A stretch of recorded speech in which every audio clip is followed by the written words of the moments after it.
अस्सलाम वालेकुम वरहमतुल्लाहि वबरकातुहू। कत्ल का पिछले दिनों में दो ऐसा मामला सामने आया है जो बेहद हैरान करने वाला है, ज़मीर को झंझोड़ कर रख देने वाला है। आपको यकीन नहीं होगा कि ऐसा भी हो सकता है।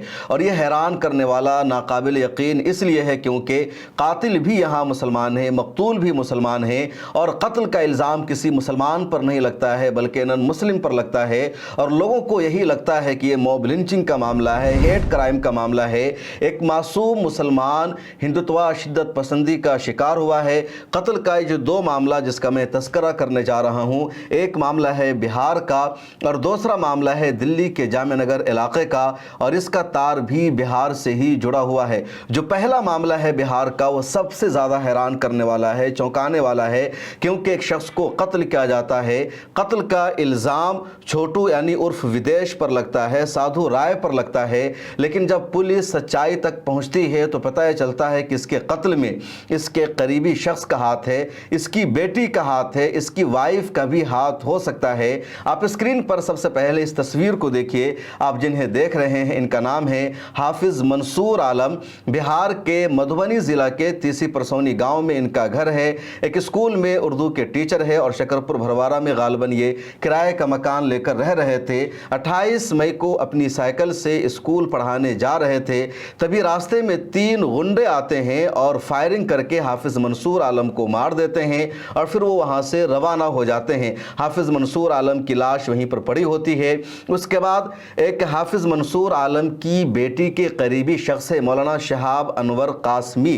वो हाफिज मंसूर आलम की फैमिली को खबर करते हैं कि आपके वालिद का कत्ल हो गया है, इस तरह का मामला है। उसके बाद उनके जनाजे की नमाज अदा की जाती है।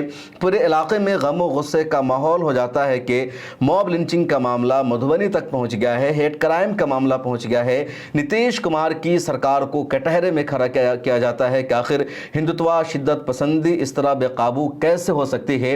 मौलाना अनीसुर रहमान कासमी भी इनके घर पहुंचते हैं, इन लोगों से मुलाकात करते हैं और यकीन दहानी कराते हैं कि जल्द ही कातिलों को पकड़ा जाएगा।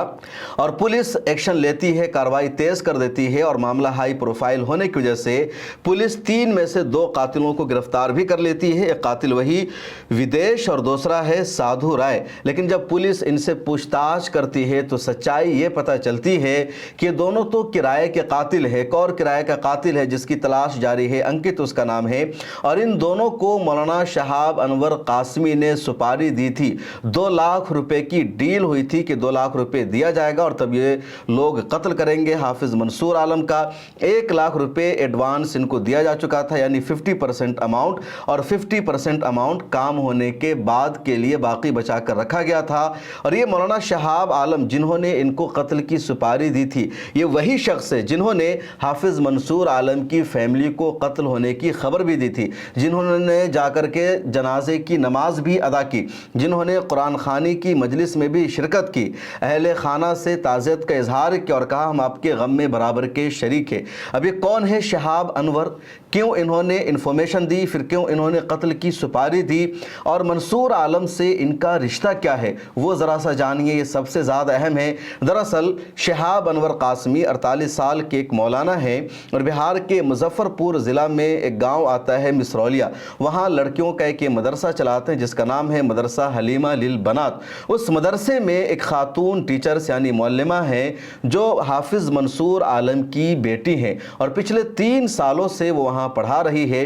अब हाफिज मंसूर आलम की बेटी से मौलाना शहाब अनवर कासमी को मोहब्बत हो जाती है, दोनों रिलेशनशिप में रहने लगते हैं। डेट पर भी मौलाना शहाब अनवर कासमी हाफिज मंसूर आलम की बेटी को लेकर के जाते हैं और जब इश्क और मोहब्बत का मामला आगे पहुंच जाता है तब मौलाना शहाब अनवर कासमी और हाफिज मंसूर आलम की बेटी आपस में शादी करने का फैसला कर लेते हैं। शहाब अनवर कासमी शादीशुदा होते हैं, इनके पास 5 बच्चे भी हैं, तकरीबन 48 से 50 साल इनकी एज बताई जा रही है। इसके बावजूद मंसूर आलम की बेटी इनसे शादी करने को तैयार है और मौलाना शहाब अनवर कासमी हाफिज मंसूर साहब से कहते हैं कि वो अपनी बेटी को इनके निकाह में दे दें। दोनों शादी करना चाहते हैं लेकिन मरहूम हाफिज मंसूर आलम इस रिश्ता को मंजूर नहीं करते हैं। वो इनकार करते हैं और कहते हैं कि मैं अपनी बेटी की शादी किसी ऐसे शख्स से नहीं कर सकता जो ऑलरेडी शादीशुदा हो, यानी अक़द सानी के लिए वो तैयार नहीं होते हैं। बार बार उनसे रिक्वेस्ट की जाती है और उसके बाद हाफिज मंसूर आलम की बेटी पूरी इंफॉर्मेशन देती है कि मेरे बाप कैसे स्कूल जाते हैं, किस तरह की सवारी इस्तेमाल करते हैं, बीच में कौन सा रूट आता है, और दोनों मिल करके हटाने का फैसला करते हैं अपने बाप को यानी हाफिज़ मंसूर आलम को, ताकि उनका जो इश्क है पाए तकमील को पहुंच सके और फिर कोई और रुकावट न हो। इधर मरहूम हाफिज़ मंसूर आलम अपनी बेटी का रिश्ता कहीं और तय कर देते हैं और बेटी पर वो दबाव बनाते हैं कि तुम वहाँ शादी ना करो बल्कि कहीं और शादी करो, लेकिन बेटी मानने को तैयार नहीं होती है। हाफिज़ मंसूर आलम अपनी बेटी से आखिर में ये फैसला लेते हुए कहते हैं कि तुम मदरसा हलीमा लिल बनात को छोड़ दो, तुम्हें वहाँ पढ़ाने की अब मज़ीद इजाज़त नहीं है, तुम घर आ जाओ। लेकिन उनकी बेटी घर आने को तैयार नहीं होती है, अपने बाप के फ़ैसले की मुखालफत करती है और मदरसा में ही वो मौजूद रहती है।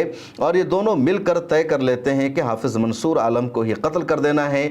और उसके बाद 28 मई को कत्ल का ये वाक़या सामने आता है। शहाब अनवर कासमी किराए के कातिलों को सुपारी देते हैं, उनके साथ बातचीत करते हैं, 2 लाख रुपए में डील तय हो जाती है और फिर उनके कत्ल का मामला सामने आ जाता है।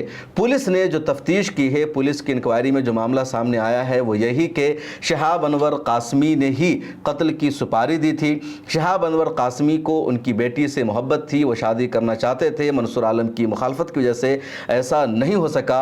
लेकिन जो इलाके के लोग हैं वो कह रहे हैं कि उनकी बेटी भी अपने बाप के ख़िलाफ़ थी और उनकी बेटी ने ही पूरी इन्फॉर्मेशन दी थी और दोनों की साजिश से यानी दोनों कत्ल की साजिश में शरीक है उनकी बेटी भी। कुछ लोग तो ये भी कह रहे हैं कि मरहूम हाफिज़ मंसूर आलम की जो बीवी है वो भी इस कत्ल में शरीक है, वो भी अपनी बेटी के साथ थी, वो अपने शौहर का साथ नहीं दे रही थी, वो भी चाहती थी कि कत्ल का ये वाक़या पाया तकमील को पहुंच जाए और उसके बाद उनकी बेटी की शादी मौलाना शहाब अनवर कासमी से हो जाए। शहाब अनवर कासमी के पास पैसा है, गाड़ी है, उनके पास दौलत है और साहिब असर व रसूख भी अपने इलाके में है, साहिब दौलत व सरवत भी है।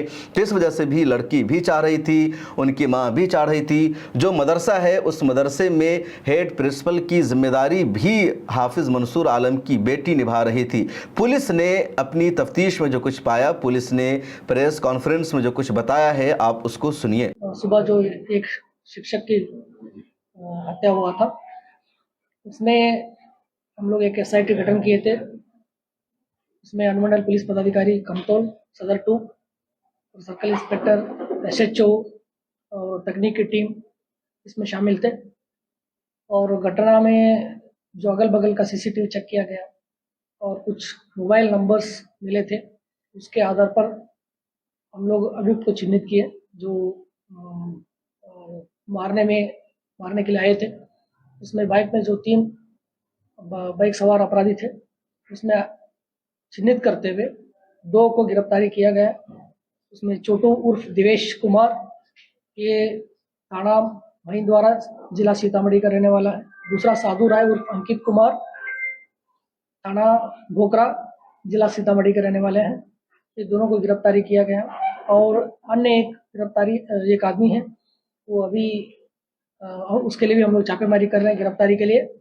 बाकी जो घटना में जो प्रयुक्त मोबाइल जो बाइक था उसको भी हम लोग बरामद किए हैं और जो T-शर्ट जो पहना हुआ था जो घटना में, उसका भी बरामद किया हुआ है।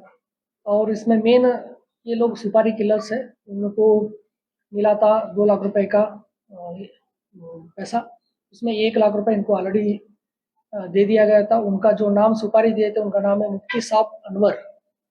तो ये मद्रासा में पढ़ाई अरौई थाना अंतर्गत जंगोलिया विश्वलिया मद्रासा में पढ़ाते थे और मृतक का जो बेटी है वहाँ पढ़ाते हैं। तो उनके साथ जो रिलेशनशिप था और बट मृतक चाहता था कि जो बेटी का शादी दूसरे जगह हो जाए, तो वो मना किया था। उसी का विवाद के चलते इसने जो मुफ्ती साहब अनवर जी ने सुपारी दिया था और पूरा कांड का उद्भेदन हो चुका है और अन्य एक अभियुक्त गिरफ्तारी बाकी है, उसका भी हम लोग छापेमारी किया। गिरफ्तारी कोरलिया चौक, थाना रामपुर हरी, डिस्ट्रिक्ट मुजफ्फरपुर से। क्या कुछ बरामद हुआ है इनके पास? इनके पास से एक घटना में प्रयुक्त एक मोटरसाइकिल जो यूज किया था वो बरामद हुआ है, 5 मोबाइल है और अभियुक्त छोटू उर्फ दिवेश द्वारा घटना में समय पहने हुए टी शर्ट। किस थाना क्षेत्र का ये घटना है?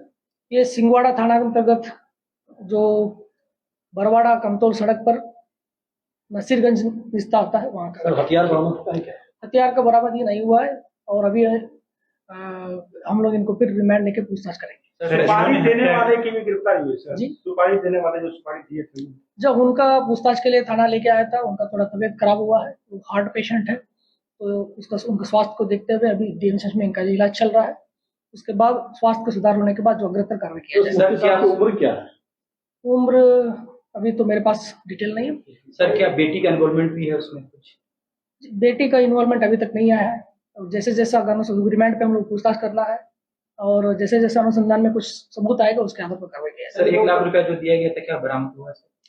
नहीं, वो अकाउंट के माध्यम से दिया, हमारे पास सबूत है और हम लोग उसका बैंक अकाउंट का सर जो नहीं। फरार है वही मेन आदमी था जिसको ये मुफ्ती साहब ने पैसे दिए थे? ये हाँ, वो मेन आदमी था जो मेन उसी के साथ हुआ था, बाकी इनके सही हुई है। क्या नाम सर? इनका कुछ नाम पता नहीं, अभी छापेमारी चल रहा है। जो लोग पकड़ाया इन लोगों का कोई आपराधिक इतिहास? हाँ जी, इनका आपराधिक इतिहास है। अभी तक जो हमारे पास है छोटू राय और दिवेश कुमार का 2 आपराधिक इतिहास है। साधु राय का हमारे पास 1 मिला है। फिर हम लोग भी अभी अन्य थाना से हम लोग इकट्ठा कर रहे हैं। क्या सर ये लोग कोई गैंग चलाते हैं सुपारी किलर के नाम से? अभी तो अनुसंधान में चल रहा है, ठीक है। जैसे जैसे अनुसंधान में आएगा फिर हम लोग उसको जिस तरह से जब ये घटना घटी है कोई इसके पीछे मास्टरमाइंड जो है, क्या कहेंगे? तो हम तो ये सारा चीज बता दिया आप लोगों को, अनुसंधान में जो आया अब तक तो बता दिया। तो आपने सुना पुलिस के वर्जन को और पुलिस ने साफ लफ्जों में बता दिया कि शहाब अनवर कासमी ही जिम्मेदार है। पूछताछ के दौरान शहाब अनवर कासमी को हार्ट अटैक आ जाता है, उनको अस्पताल में मुंतकिल किया जाता है। ताज़ा तरीन अपडेट क्या है फिलहाल हमारे पास इन्फॉर्मेशन नहीं है, लेकिन आप ज़रा सोचिए कि कितना हैरान करने वाला मामला है, कितना शर्मनाक मामला है कि अगर बाप ने अपनी बेटी को शादी करने की परमिशन नहीं दी तो बेटी अपने आशिक के साथ मिल जाती है और फिर वो शख्स कत्ल करने पर आमादा हो जाता है।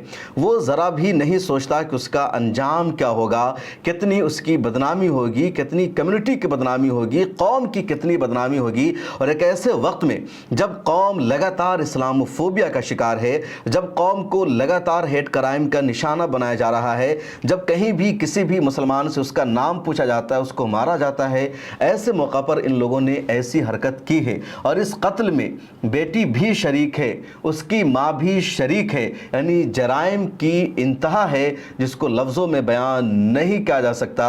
और अगर माशरे में ऐसे लोगों को नहीं सुधारा गया, इस तरह के वाक़यात पर रोक नहीं लगाए गए तो जो माशरा है और ज़्यादा संगीन होता जाएगा।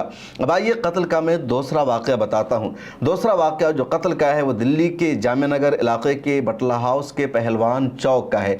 पहलवान चौक पर बिहार की एक फैमिली रह रही थी पिछले कई सालों से। एक साहब है जो सऊदी अरब में रहते हैं, वहाँ जॉब करते हैं, बिहार के समस्तीपुर में उनका घर है। उनके गांव का नाम मैं नहीं बताऊंगा। और उन्होंने 2 शादी कर रखी है और दोनों शादी करके अपनी दोनों वाइफ को उन्होंने पहलवान चौक पर ही एक फ्लैट ले करके रखा हुआ है। यानी एक ही फ्लैट में, एक ही घर में उनकी दोनों वाइफ रहती है, पहली वाली वाइफ भी और दूसरी वाइफ भी।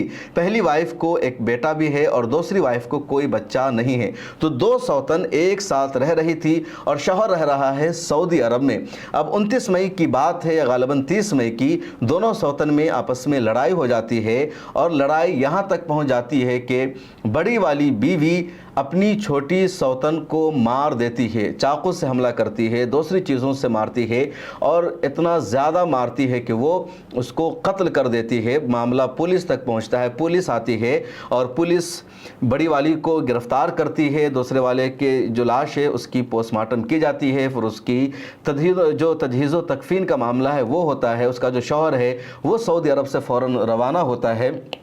अब ज़रा सोचिए, इस शख्स ने 2 शादी की और 2 शादी करके एक ही घर में दोनों बीवी को रख दिया।